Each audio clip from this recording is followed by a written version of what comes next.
तिनवटा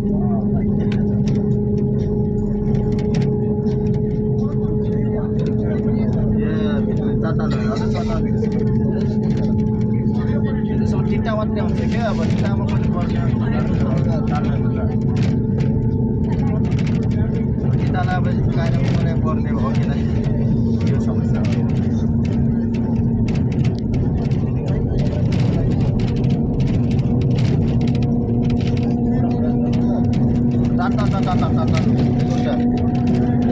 यो गाडीको नियम हो भाइ हजुर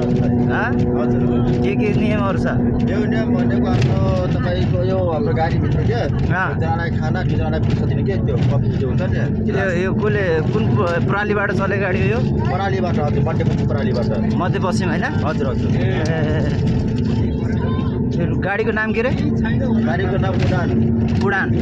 ल साथी गाडीमा फेसिलिटीहरू हेरेको पनि छ है हजुर अब त यहाँ फेसिलिटी पनि रहेछ ल खानाको लागि कुपनहरू हुँदो रहेछ है पुरस्कार पनि बाँड्दो रहेछ है तपाईँहरूलाई जान चाहनुहुन्छ भनेपछि गाडीलाई कन्ट्याक्ट गर्नु होला यो मध्यपश्चिम जनसेवा यातायातबाट सञ्चालन भएको रहेछ है यो गाडी चाहिँ मलाई भन्नु होला है यहाँ कुपन सिस्टम पनि रहेछ तपाईँहरूलाई चाहिँ हुन्छ म भन्छु कि उडान चाहिँ गाडीको नाम है।